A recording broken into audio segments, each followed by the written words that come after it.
Ito yung catch of the day natin. Bangus. So, wala akong masyadong nakitang isda na gusto ko dun sa supermarket. And may nakita naman tayong bangus on sale. So, ito lang binili natin. Nakabili tayo ng 3 piraso. Medyo maliit yung dalawa. And bala kong gawin itong bangus sardines.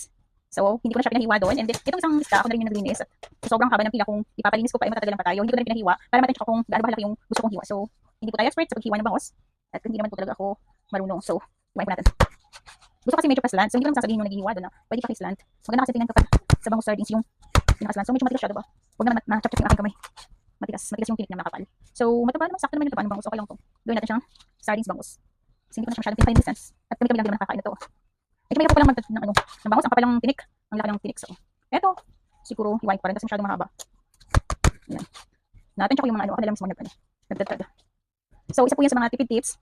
Yung hindi tayo puro order sa labas, hindi puro kain. Bumili tayo and then i-imbak natin. Hindi ko na rin siya ilalagay sa freezer. Hindi natin i-frozen ulit. So, lulutuin na natin lahat ito. Kaya magtatagal naman siya. Gagawin ko lang dito para mas malambot is i-pressure cooker natin. Ang hirap palang magtadtad ng bangus, ang tigas ng tinik. Minsan, nagpaluto ako nagpahiwa ako ng bangus. Dumating dito para magiging mukhang boneless na. So, mula noon, hindi na ako nagpapahiwa ng isda dun sa supermarket na yun. Pinapatanggalan ko lang siya ng kaliskis. And then the rest, ako yung maghihiwa pagdating ng bahay. Or else, kung gusto mo maging boneless yung inyong bangus at durog-durog na, edi, ipahiwa nyo dun sa, sa naghihiwa. Matigas.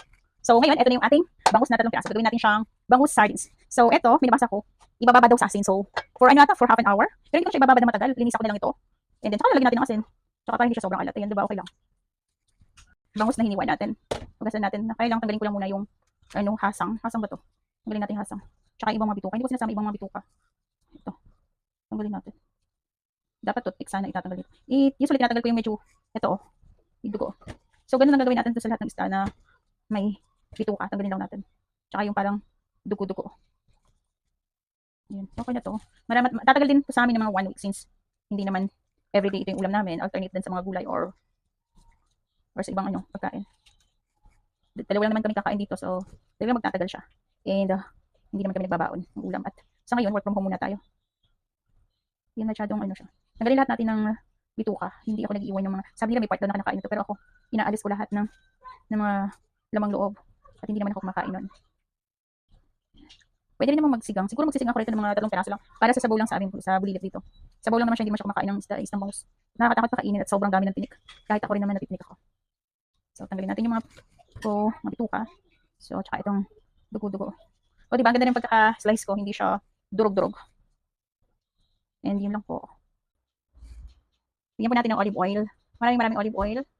Yan, mas okay, mas madami. Healthy naman po ang ating olive oil. So, wala kayong dapat ikabahala. And then, saka lalagyan natin ng sapat na tubig para maluto. Yan, okay na. Maraming olive oil yan. Diba? Nilagay ko lang dito bawang, olives, dahon ng laurel. And then, hindi na ako gumamit ng sibuyas. Wala tayong carrots. So, okay na yan. Palalambutin lang natin and then lagyan natin ng tubig. And then saka natin lalagyan siya ng tubig. Enough na tubig para maluto. The more na mas madaming tubig, edi mas okay. So, para super lambot ng tinig ng ating bangus. At walang sayang pag ganun. So, okay lang po yan. Maraming tubig at maubos din naman yan. Mawawala din yan. Ayan, okay na. So, once maubos yung tubig, maiwan dyan yung ating olive oil. And pwede na natin takipan. Isa lang mas okay for 30 to 45 minutes or mas okay mga 1 hour na dun. At ito na ating nilutong bangus for almost an hour. So, talaga sinigurado ko na malambot ng tinig. At pwede natin buksan yan. Wala na yung pressure niyan. At kanina pa siya pinatay yung apoy. So, huwag kayo magbubukas-bukas or else delikado kung buksan agad ng pressure cooker. So, for sure, sobrang lambot na yan. Ayan ang ating nilutong bangus sardines. So, nilagyan mga olives lang yan. Hindi sobrang taba ng bangus natin, pero okay lang yan. And pwede na natin i-testing yan.